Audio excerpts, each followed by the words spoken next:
Hello mga ka-DJ, magandang araw na naman nga po pala sa inyong lahat at eto na naman tayo. Meron tayong on-call service, electrical. Eto nga pala, magle-layout nga pala tayo dito sa kinakabitan pa lang ng kisame. At ayan nga pala ang mga nagkakabit ng kisame, si Boss Domeng at si Boss Elmer. At ayan naglalagay nga pala sila ng pagkakapitan na ng plywood para sa kisame at tayo susunod na tayo dyan. Magle-layout tayo ng electrical. Ito nga pala magiging pinaka-tatlong kwarto. Opo, tatlong kwarto. Kaya magle-layout tayo ng ilaw nila at switch. At syempre, supply nga pala ng pinaka-aircon. At ayan nga pala yung dating wiring niya. At ang gagamitin nga pala natin dito puro flexible na lang. At ayan, yung abang ng aircon niya. At ayan, may outlet na nga pala siya pero wala pa siyang wiring. Ngayon, wawiringan natin yan. Papunta rito. Yan, hanggang dun.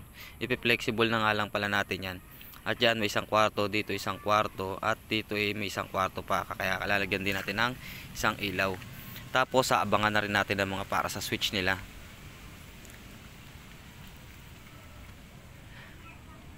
So, ayan, nag-uumpisa pa nga lang pala sila dyan. Ngayon, antayin natin na medyo makumpleto nila yung paring bago tayo mag-layout ng para sa electrical. So ayan. At eto na nga tayo. At ayan, nakapaglatag na nga tayo ng mga flexible at wire. May mga abang na nga pala tayo dyan para sa ilaw at para sa switch. At ayan na yung mga wire natin.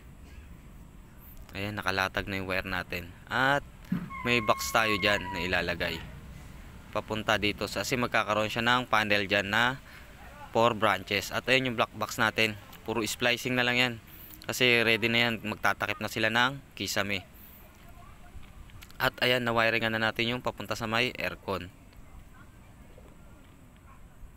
So ayan, puro flexible. Nakalatag na siya. At mamaya abangan nyo. Makikita nyo pag yan may kisame na. At yung isa nga pala na yan abang pala yan para sa outlet. May outlet nga pala siya, talikuran. Ngayon mamaya i-splice natin yung yung mga wire doon sa may pinaka-box natin. Para ma-testing natin kung iyan gagana ba o ating mapapagana. So ayan, ready na yan. Naka-prepare na sila diyan para magtakip ng kisame. At ayan na nga, nakapagtakip na sila ng kisame, nalagyan na nila ng plywood. At ayan, nakapagkabit na rin tayo ng ating bukilya. Ngayon ang naiiwan na lang natin yung switch. Antayin na lang natin na makapag-division sila. Ayan na si Boss Elmer. Ayan na yung isang bukilya natin. Ang nakalawit na flexible nga pala abang natin yan para sa switch. At dito magkakaroon din ng switch para naman dito sa pangatlong kwarto. At para dun sa pinaka labas ng mga kwarto.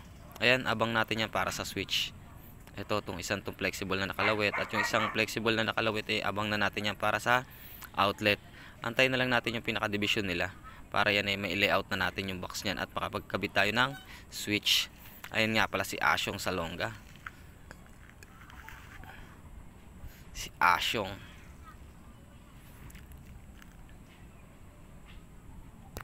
At eto nga pala, dito nga pala sa part na to nakapagkabit na tayo ng switch. Dahil nailagay na nila yung kanilang division. At ito na yung ating switch. Ayan, testing natin. Ayan, napagana na natin ang isang kwarto. Pagana natin yung ilaw nya. At syempre meron na rin siyang outlet. Tugang outlet nga pala yan. At Panasonic. Shoutout nga pala kay Panasonic. At ito naman yung pangalawang kwarto natin. At syempre may switch na rin siya. So ayan, napagana na natin. Success na naman tayo. Ito na yung pinakapangalawang kwarto. At ayan, pinipix na nga lang ni Boss Doming yung plywood para sa division. At ito nga pala yung pinaka outlet nya. O diba, may outlet na rin siya.